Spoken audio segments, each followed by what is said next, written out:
கிறிஸ்துவுக்குள் பிரியமானவளே, ஆண்டவரும் அருமை இரட்சகருமாகிய ஆண்டவர் இயேசு கிறிஸ்துவின் நாமத்தினால நித்திய வெளிச்சம் டிவி சேனல் நேயர்களை நான் வாழ்த்தி வரவேற்றுக் கொள்கிறேன். இந்த வேளையில் கர்த்தருடைய ஆவியானவர் உங்களோடு இடைபடுவாராக. பரிசுத்த தெய்வம், ஆவியாக இருக்கிற தெய்வம் நம்ம ஆவியில் இடைப்பட்டு பரிசுத்த வல்லமையோடு நம்மளை இடை கட்டுவாராக, பலப்படுத்துவாராக, நம்மளை நித்திய ஜீவக்கரையில் சேர்ப்பாக. ஆமீன். அப்படியே நம்ம கண்கள் மூடி ஜெபிக்கலாம். பரிசுத்த பிதாவே, இந்த வேலைக்காக நன்றி செலுத்துகிறப்பா. உம்முடைய சன்னிதானத்திலப்பா நாங்களப்பா உம்முடைய பிள்ளைகளாக கூடியிருக்கிறோம். இசப்பா, உம்முடைய வார்த்தையப்பா ஜீவனாயும் ஆவியாயும் இருக்கிறதன் அப்பா என்று சொல்லி அப்பா எங்களுக்கு சொல்லி தந்திருக்கிற தெய்வம் இந்த வேளையில் பரிசுத்த ஆவியானவர் எங்களை நடத்தும்படியாய் ஜெபிக்கிறப்பா. சகல சத்தியத்திலும் எங்களை நடத்துகிற தெய்வமே, இந்த வேளையில் தகப்பனை ஸ்தோத்திரப்பா எங்களை உம்முடைய கரத்திலே ஒப்பு கொடுக்குறப்பா. ஆவியானவர் பொறுப்பெடுத்துக் கொள்கிறதற்காக நன்றி செலுத்துகிறப்பா. ஆவியானவர் எங்கே உண்டோ அங்கே விடுதலை உண்டு என்று சொன்னீங்களப்பா. அந்த விடுதலையினால் எங்கள் ஒவ்வொருவருடைய அப்பா உள்ளங்களையும் தகப்பனை ஆத்மாவையும் விடுவிக்கிறதற்காக நன்றி செலுத்துகிறோம், ஒப்பு கொடுக்குறோம். பரிசுத்த ஆவியானவர் எங்களிலே மகிமைப்படும்படியாய் ஜெபிக்கிறப்பா. ஜீவனுள்ள தேவனுடைய ஆவியானவர் தகப்பனை எங்களை தொடர்ந்து நடத்துகிறதற்காக நன்றி செலுத்துகிறப்பா. நீர் எங்களோடு பேசுங்கப்பா. ஆவியாய் இடைப்படுகிறதற்காக நன்றி செலுத்துகிறோம். மீட்பர் மூலம் ஜெபிக்கிறோம் நல்ல பிதாவே. ஆமேன், ஆமேன். இந்த நாளில் நம்ம எப்படிப்பட்ட வாழ்க்கையில் நம்ம இருக்கிறோம் அப்படின்னு சொல்லி பார்த்தோன்னா, நம்ம ஆவியினால் நம்முடைய முழு காரியங்களும் நடத்தப்பட வேண்டியவர்களாக இருக்கிறோம். இந்த நாட்களில் பாருங்கள், ஒவ்வொரு மனுஷனையும் நீங்கள் பார்த்தீங்கன்னா இந்த மனுஷர்கள் எப்படி இந்த உலகத்தில் நடத்தப்படுகிறார்கள். அதாவது தேவனுடைய ராஜ்யம் இந்த உலகத்தில் இருக்கிறது. நன்றாக புரிந்து கொள்ள வேண்டும் தேவனுடைய பிள்ளைகளே. தேவனுடைய ராஜ்யம் இந்த உலகத்தில் இருக்கிறது. அதில் கர்த்தருடைய ஆவியானவர், பிதாவின் ஆவியானவர், பரிசுத்த ஆவியானவர் நம்மோடு கூட இருந்து செயல்படுத்துகிற ஒரு பகுதி. அதே போல் இந்த உலகம் மனுஷனுடைய ஆளுகைக்கு உட்பட்டிருக்கிறது. நம்முடைய ஆண்டு கொண்டிருக்கிற தலைவர்கள், எத்தனையோ ராஜாக்கள் நம்மளை ஆண்டு கொண்டிருக்கிறாங்க. நம்ம இது மாம்சத்தில் ஆண்டு கொண்டிருக்கிற ஒரு பகுதி. அதே போல் நம்மளை அறியாதபடிக்கு இருளின் அதிகாரங்கள், இருளின் வல்லமைகள், இருளின் பிடிகளில் இருக்கிற சாத்தானுடைய ஆளுகைகள் இந்த உலகத்தில் ஆண்டு கொண்டிருக்கிறது. பிரியமானவர்களே, நம்ம எப்படிப்பட்ட சூழ்நிலையில் சிக்கி கொண்டிருக்கிறோம். இந்த வேளையில் ஆண்டவராகிய தேவன் நம்மளை உணர்த்துவாராக. நம்ம ஒரே ஒரு சத்தியம் இந்த வேளையில் நம்ம படிக்க போகிறோம். அதாவது ஆவியினால் நடத்தப்படுகிறது. அதாவது பரிசுத்த ஆவியினால் நடத்தப்படலாம், இல்லைனா உலகத்தில் இருக்கிற இந்த பிசாசானவருடைய ஆவியில் நடத்தப்படுகிறான். ஆனால் நம்ம பார்க்க போடுகிறது பரிசுத்த ஆவியானவராகிய தேவனால் நடத்தப்படுகிற அந்த ஒரு வாழ்க்கையை பற்றி நம்ம பார்க்க போகிறோம். இந்த உலகத்தில் நம்ம அநேக காரியங்களில் நம்ம சிக்கொண்டு இருக்கிறோம். உலகத்தின் அநேக ஐஸ்வர்ய மயக்கத்தில் இருக்கிறோம். அநேக சாத்தானுடைய கரங்களுக்கு, அவர்களுடைய சாத்தானுடைய பிடிகளில் நம்ம சிக்கொண்டு இருக்கிறோம். ஆண்டவராகிய தேவன் இந்த வேளையில் பரிசுத்த ஆவியானவரால் நம்மளை இந்த நாளில் நடத்துவாராக. இந்த நாள் முதல் அவர் ஆட்கொண்டு நடத்துவாராக. ஸ்தோத்திரம். நம்ம ஒன்றே ஒன்று புரிந்து கொள்ள வேண்டும். நம்ம மாம்சமாக இருக்கிறோம், நமக்குள்ளாக ஆத்மா இருக்கிறது, ஆவி இருக்கிறது.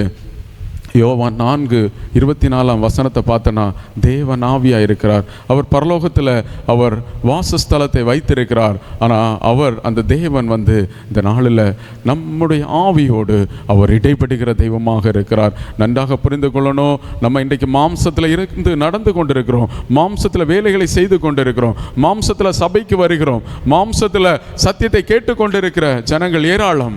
ஆனால் நமக்குள்ளாக ஒரு ஆவி இருக்கிறது. அந்த ஆவியோடு பரிசுத்த தெய்வம் இடைப்பட முடியும். அந்த ஜீவனுள்ள தேவனுடைய ஆவியானவர் இடைப்பட முடியும். 2 ஆவி மாம்சம், இதற்கு இடைப்பட்ட பகுதியில் நம்முடைய ஆத்மா இருக்கிறது. இந்த ஆத்மா எதுன்னா, நம்ம சரீரத்திலிருந்து பார்க்கிற, கண்களால் பார்க்கிற அந்த பார்வை, நம்முடைய இருதயத்தில் சிந்திக்கிற சிந்தனைகள், நம்முடைய காதுகளில் கேட்டுக்கொண்டிருக்கிற வார்த்தைகள், நம்முடைய சரீரத்தில் உணரக்கூடிய உணர்வுகள் எல்லாம் இந்த ஆத்மா பற்றி கொள்கிறது. இந்த ஆத்மாவில் தான் அது போய் சேருகிறது. இந்த ஆத்மா இப்படிப்பட்ட உலகத்தின் காரியங்களினால, அதாவது தேவனுடைய வார்த்தைகளை கேட்க முடியாதபடிக்கு உலக மனுஷருடைய வார்த்தைகள், நண்பர்களுடைய வார்த்தைகள், துன்மார்க்கருடைய வார்த்தைகளை நம்ம கேட்கும் பொழுது நம்முடைய ஆத்மா மாம்சத்தினால் நடத்தப்படும். அதாவது தேவனுடைய வார்த்தைகளினால, ஜீவனுள்ள சத்தியம் பரிசுத்த ஆவியானுடைய அந்த ஜெபம், அந்த பரிசுத்த ஆவியானுடைய அந்த வல்லமைகள் அவர் நம்மோடு இடைப்படும் பொழுது நம்ம ஆத்துமா பரிசுத்த ஆவியினால் நம்மளை படைத்த தெய்வத்தினால் ஆட்கொண்டு நம்மளால் அந்த உலகத்தில் நடக்க முடியும். பிரியமானவர்களே, நாம் எப்படி நடத்தப்படுகிறோம்? அதுதான் கேள்வி. இத்தனை நாள் வரைக்கும் நம்ம மாம்சம், மனசும், நம்முடைய உலகத்தின் காரியங்கள், நம்முடைய நண்பர்களுடைய வார்த்தைகள், இவைகளை கேட்டு நம்ம நடந்து கொண்டிருக்கிறோமா? நிச்சயமாகவே மாம்சத்தில் நடக்கிறவர்களுக்கு ஆக்கனை தீர்ப்புண்டு. அதான் ரோமர் 8ஆம் அதிகாரத்தில் தெளிவாக சொல்லப்பட்டிருக்கிறது. ஆனபடியால் கிறிஸ்து இயேசுவுக்கு உட்பட்டவர்களாக இருந்து மாம்சத்தின்படி நடவாமல் ஆவியின்படியே நடக்கிற உங்களுக்கு ஆக்கினை தீர்ப்பு இல்லை. பிரியமானவர்களே, ஆவியினால் நடத்தப்படுகிறவர்களா, சத்தியத்தை நம்ம அறிந்து கொண்டு சத்தியத்தின்படி நடக்கிறவர்களா, நமக்கு ஆக்கினை தீர்ப்பு இல்லை. பாருங்க, கிறிஸ்து இயேசுவினாலே ஜீவனுள்ள ஆவியின் பிரமாணம் என்னை பாவம், மரணம் என்பவைகளிலிருந்து பிரமாணத்திலிருந்து விடுதலை ஆக்கிற்று. இந்த உலகத்தில் மரணம், பாவம் என்கிற பிரமாணம் இருக்கிறது. இது மாம்சத்திற்கு உட்பட்டது, இது சாத்தானுடைய ஆளுகைக்கு உட்பட்டது. இப்படிப்பட்ட பிரமாணத்தில் நம்ம சிக்கி கொண்டிருந்தா நம்ம உலகத்தில் சாத்தானுடைய கரங்களில் அவனுக்காக ஆயத்தம் பண்ணி கொண்டிருக்கிற, அவனுக்காக ஆயத்தம் பண்ணப்பட்டிருக்கிற அந்த நித்திய நரகத்திற்கு நம்ம சுதந்திரவாளியாக மாறுவோம். ஆனால் ஆண்டவராக இயேசு கிறிஸ்து ஜீவனாய் இந்த உலகத்தில் அதற்கு முன்பாக வந்து நம்மளை விடுவிப்பதற்காக தான் நம்மோடு கூட இருக்கிறார். அதான் இயேசு கிறிஸ்துவினாலே ஜீவனுள்ள ஆவியின் பிரமாணம். இயேசு கிறிஸ்துவாகிய அந்த ஜீவ ஆவியாகிய பிரமாணம் நம்மளை மாம்சம், பாவம், இந்த காரியங்களிலிருந்து, மரணம் என்பவைகளிலிருந்து விடுதலை ஆக்கிற்று. பாருங்க, அதனால தான் ஆண்டவராக இயேசு கிறிஸ்து இந்த உலகத்தில் வந்த பிறகுதான் அவர் சொல்லுவார், நான் உலகத்தின் பாவத்தை சுமந்து தீர்க்கிற தேவ ஆட்டுக்குட்டியே, உலகத்தின் இரட்சகர் என்று சொல்லப்பட்டிருக்கும். எல்லா ஜனங்களுக்கும் அவர் ஒருவர் மாத்திரமே இரட்சகர். முற்காலத்தில் நீங்கள் பார்த்தீங்கன்னா அந்த பாவங்களுக்காக வெள்ளாட்டுக்கடா, புறாக்கள் அடிக்கப்பட்டு ஒவ்வொரு நாளும் ஒவ்வொரு பாவம் செய்யும் பொழுது அது பலியினாலே நிறைவேற்றப்படும். ஆண்டவராக இயேசு கிறிஸ்து ஒரு தரமாக வந்து அவர் மகா பரிசுத்த ஸ்தலத்தில் பிரவேசித்து அவருடைய சொந்த சரீரத்தை நம்மளுக்காக கொடுத்து அவருடைய பரிசுத்த ஆவியினால் அவர் இந்த உலகத்தில் உற்பவிக்கப்பட்டு பிறந்தார். அவருடைய அந்த பரிசுத்த ஆவியானவர் இந்த உலகத்தில் பாருங்க, பாவம், மரணம், இப்படிப்பட்ட சிக்கல்ல, இப்படிப்பட்ட சுபாவத்தில் இருக்கிற மனுஷர்களை அவர் விடுவிப்பதற்கு இந்த உலகத்தில் வந்தார். அதுதான் ஆண்டவராக இயேசு கிறிஸ்துவினால் நடத்தப்படுகிறவர்களாகிய நமக்கு ஆக்கினை தீர்ப்பு இல்லை. அப்படிப்பட்ட ஆவியினால நம்ம நடத்தப்படுகிறோமா? அப்படிப்பட்ட பரிசுத்த ஆவியானவரோடு நம்ம உறவாடுகிறோமா? நம்ம எப்படிப்பட்ட நம்முடைய இருதயம் எங்க இருக்கிறதோ அங்கதான் நம்முடைய பொக்கிஷம் இருக்கும். அங்கதான் நம்முடைய ஆவியினால் நடத்தப்படுகிறோமா, மாம்சத்தினால் நடத்தப்படுகிறோமா என்கிற அந்த நடத்துதலை நம்ம உணர்ந்து கொள்ளலாம். இன்றும் நம்முடைய மனதில் எப்படிப்பட்ட சிந்தனை ஓடிக்கொண்டிருக்கிறது?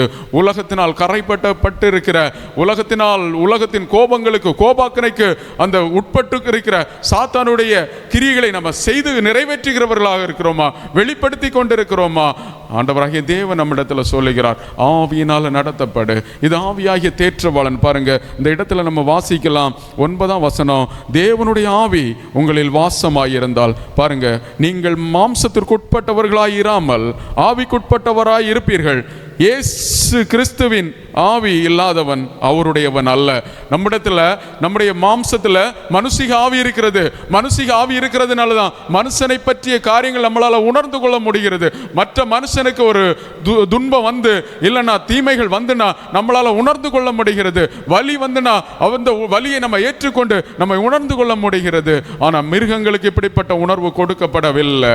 மிருகங்கள் இந்த உலகத்தில் மனுஷனுடைய காரியங்களை உணர்ந்து கொள்ள முடியாது. ஆனால் ஆண்டவராக இயேசு கிறிஸ்துவுடைய ஆவி யாரிடத்துல வாசமாய் இருக்கிறதோ, யாரெல்லாம் இடத்துல ஆண்டவராக இயேசு கிறிஸ்துவுடைய அந்த பரிசுத்த ஆவியானவர் வாசமாய் இருக்கிறாரோ அவர்கள் மாத்திரம் ஆவியினால நடத்தப்பட முடியும். பாருங்க, தேவனுடைய ஆவி உங்களில் வாசமாய் இருந்தாதான் பாருங்க, அந்த ஸ்தோத்திரம் நமக்குள்ளாக மனுஷிக ஆவி இருக்கிறது. இந்த மனுஷிக ஆவி கரைப்பட்டு இருக்கிறது. இந்த மனுஷிக ஆவி மரணத்திலும் பாவத்திலும் சிக்கொண்டு இருக்கிறது. இந்த பாவத்தில் சிக்கொண்டு இருக்கிற மனுஷிக இந்த ஆவியில ஆண்டவராக ஆண்டவராகிய இயேசு கிறிஸ்து வரும் பொழுது அது ஜீவனாய் வெளிச்சத்தை கொடுக்கிற அந்த ஆவியினால் நடத்தப்படுகிற ஒரு மகா பெரிய பாக்கியத்தை நானும் நீங்களும் பெற்றுக்கொள்கிறீங்க.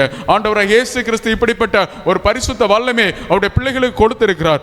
அடுத்தது நம்ம பார்த்துக்கலாம் பாருங்க, 11ஆம் வசனத்தில், ரோமர் 8:11, அன்றியும் இயேசு கிறிஸ்துவை மரித்தோரிலிருந்து எழுப்பினவருடைய ஆவி உங்களில் வாசமாயிருந்தால்.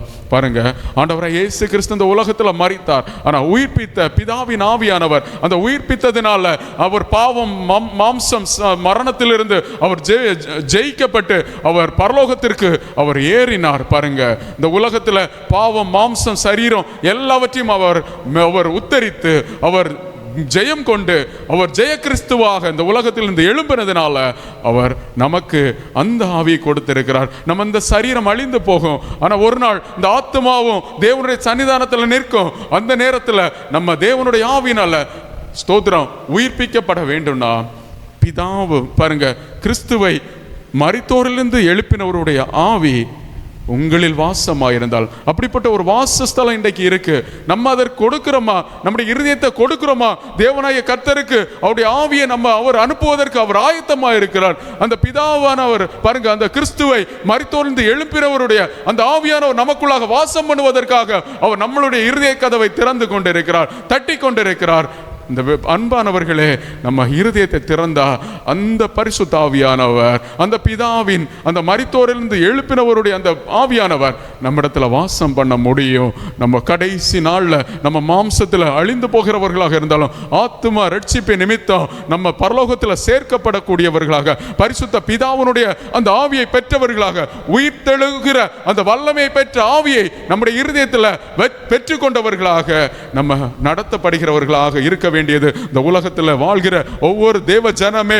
இந்த நாளில் அந்த சத்தியத்தை ஆண்டவர் உங்களை இருதயத்தில் கொடுக்கிறார். பரிசுத்த ஆவியானவர் அந்த வல்லமையினால உங்களை சாவுக்கு ஏதுவான சரீரத்தை உயிர்ப்பிக்கிற அந்த பரிசுத்த ஆவியானவர் இந்த நாளில் நம்மோடு இடைப்பட்டு ஆவியினால நடத்தப்படுகிற அந்த ஒரு பாக்கியத்தை அவருடைய புத்திரராகிய அந்த சுவிகார புத்திரரை ஆகிய அந்த கிருபையை நம்ம பெற்றுக்கொண்டவர்களாக இந்த நாளில் ஆண்டவர் நம்மளை பார்த்து சொல்லுகிறார், நீங்கள் தேவனுடைய ஆவியினால நடத்தப்படுகிறவர்களாக பரிசுத்த ஜனமாக பரிசுத்த தெய்வத்துடைய பிள்ளைகளாக அவருடைய சன்னிதானத்தில் நின்று கொண்டிருக்கிறீங்க. தேவ பிள்ளைகளை, தேவ ஜனமே, இப்படிப்பட்ட ஆவியினால நடத்தப்படுகிற காரியங்களை நம்ம இழந்து போகக்கூடாது. இப்படிப்பட்ட மகா பெரிய அந்த ஸ்தோத்திரம், அந்த கிருபைகளை நம்மளை விட்டு இழந்து போகக்கூடாது. பாருங்க, 15ஆம் வசனத்தில் சொல்லப்படுகிறதுக்கு, திரும்பவும் பயப்படுகிறதற்கு நீங்கள் அடிமைத்தனத்தின் ஆவியை பெறாமல் அப்பா பிதாவே என்று கூப்பிடி பண்ணுகிற புத்திர சுவிகாரத்தின் ஆவியை பெற்றீர்கள். பாருங்க, இந்த ஆவி புத்திர சுவிகாரம் என்கிற ஆவி. நம்ம மறுபடியும் பயந்து கொண்டிருக்கிறோம். நம்ம இந்த உலகத்தில் எத்தனையோ ஜனங்கள், இருளில் இருக்கிற ஜனங்கள் பாருங்க, இன்றைக்கும் பயந்து கொண்டிருக்கிறாங்க.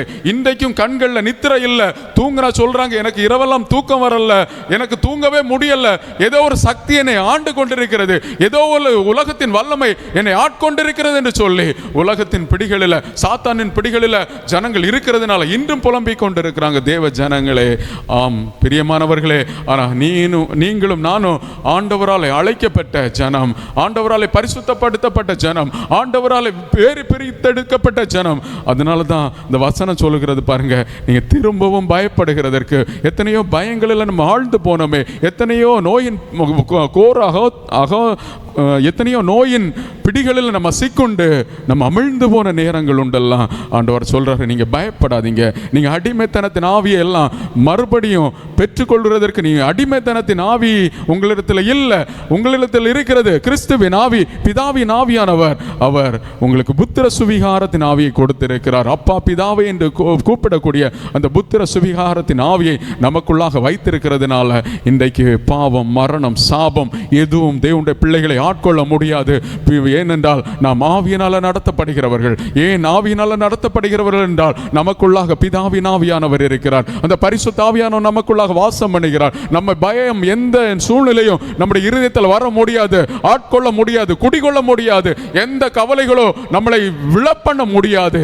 எந்த சாத்தானுடைய அக்னி ஆஸ்திரங்களோ நம்மளை சேதப்படுத்த முடியாது. பகலில் பறக்கும் அம்புக்கும் இருளில் நடமாடும் கொள்ளை நோய்க்கும் மத்தியானத்தில் பாழாக்கும் சங்காரத்திற்கும் பயப்படாதிருப்பாய் என்று சொல்லி தேவ பிள்ளைகளை பார்த்து 91ஆம் சங்கீதத்தில் சொல்லப்பட்டிருக்கிறது. பிரியமானவர்களே, இன்றைக்கும் அநேக ஜனங்கள் இப்படிப்பட்ட இருளின் பிடிகளில் இருக்கிறதுனால இன்றைக்கும் சாத்தானுடைய பாருங்க, சாத்தான் அவர்கள் மூலமாக சாத்தான் ஏதோ அவன் பெரிய ரூபமாக நம்மிடத்தில் நின்று செயல்படுத்துகிறது இல்லை. ஒரு சின்ன காரியங்கள் சாத்தானுக்கு இடம் கூடாதிருங்கள் என்று சொல்லப்பட்டிருக்கும். அதாவது ஒரு சிந்தனையில் சாத்தானுடைய கிரியைகளை நம்ம எடுத்துக்கிட்டோன்னா நம்ம அவன் கொண்டு மரணத்துக்கு பாருங்க, சாத்தானுக்கு இடம் கொடுத்தனா பாவம், அதாவது பாவம் பூரணமாகும் போது மரணத்தை பிறப்பிக்கும். அன்பானவர்களே, நம்முடைய சிந்தனையில் ஒரு இச்சை, ஒரு வேசித்தனம், ஒரு கொலைபாதகங்கள், இப்படிப்பட்ட கிரியைகளை நம்ம ஒரு சிந்தனையில் எடுத்தோம் அப்படின்னு சொன்னால் சாத்தானுக்கு இடம் கொடுக்கிறது.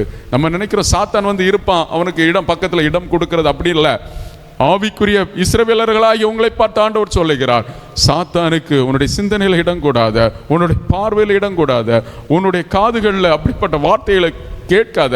அதான் 1ஆம் சங்கீதத்தில் சொல்லப்பட்டிருக்கும், துன்மார்க்கருடைய ஆலோசனையின்படி நடவாமலும், பாவிகளுடைய வழியில் நில்லாமலும், பரியாசக்காரர் உட்காரும் இடத்தில் உட்காராமலும். இன்றைக்கு தேவ ஜனமே சபைகளிலும் கூட பரியாசம் நடைபெற்று கொண்டிருக்கிறது. பரியாசமுள்ள ஜனங்கள் ஏராளமாக இருக்கிறார்கள். ஆனால் வேறு பிரித்தெடுக்கப்பட்ட பரிசுத்த சந்ததியே, அந்த பரிசுத்த சந்ததியாகிய அழைக்கப்பட்ட தேவனுடைய ஜனமே, நீ இப்படிப்பட்ட பரியாச உதடுகள் உள்ள ஜனங்களை விட்டு விலகு.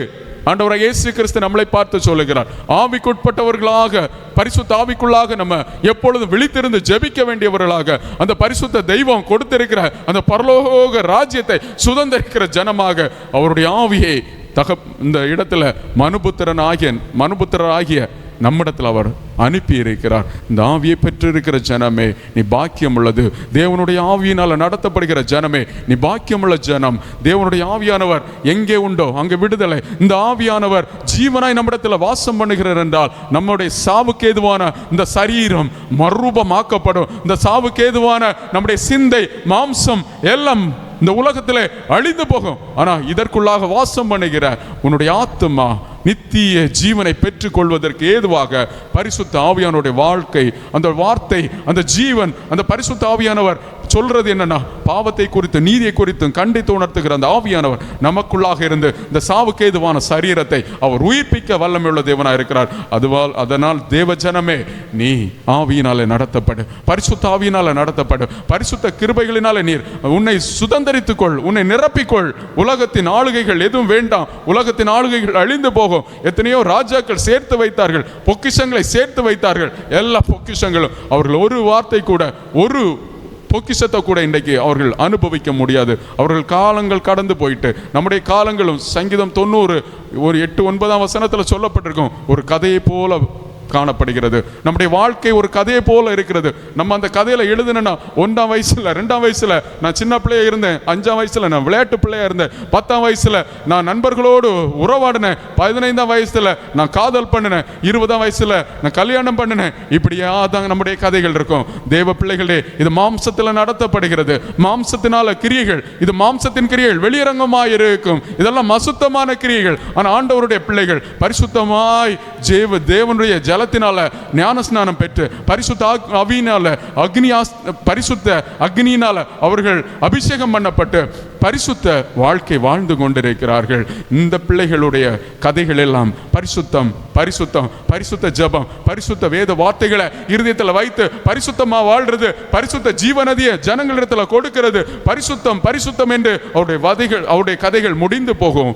அன்பானவர்களே, இந்த பரிசுத்த வாழ்க்கை உள்ள ஒரு வரலாறாக நம்முடைய வாழ்க்கை மாற வேண்டும். இந்த வாழ்க்கை கடந்து போகிற வாழ்க்கை, இந்த வாழ்க்கை ஒரு நிரந்தரமற்ற வாழ்க்கை.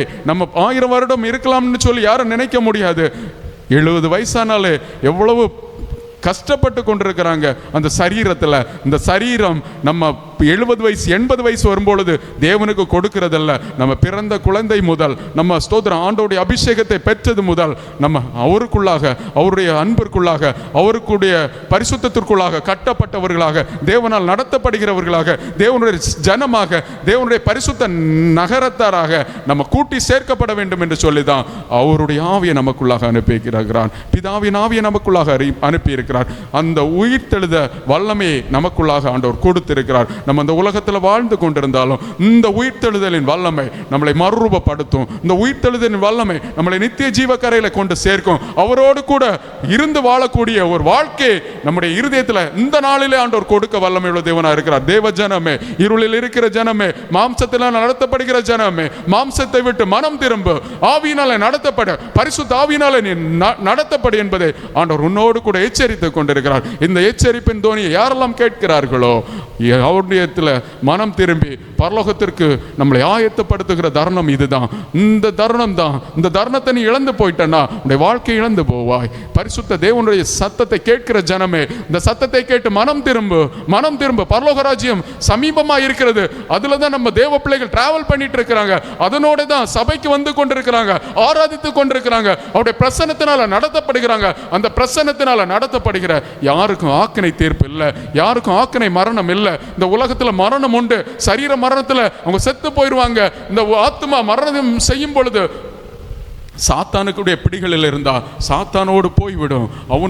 அவனுக்காக ஆயத்தம் பண்ணப்பட்டிருக்கிற அந்த அக்னி கடல்ல நம்ம பங்கடையாதபடிக்கு நம்ம இன்றைக்கும் பரிசுத்த ஆவியினாலே நடத்தப்படும் என்று சொல்லி ஆண்டவர் உன்னோடு கூட பேசி கொண்டிருக்கிறார். அப்படி நம்ம கண்கள் மூடி ஜெபிக்கலாமா?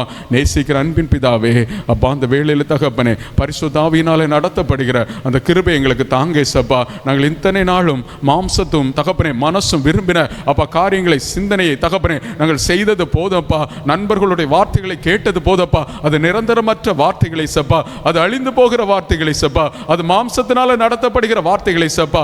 ஆமீன், ஸ்தோத்திரப்பா. துன்மார்க்கருடைய ஆலோசனையின்படி நடந்தது போதப்பா. பாவிகளுடைய வழியில் நின்னது போதே சப்பா. பரியாசக்காரர் உட்கார்ந்த இடத்துல அப்பா ஸ்தோத்திரம் உட்கார்ந்தது போதே சப்பா.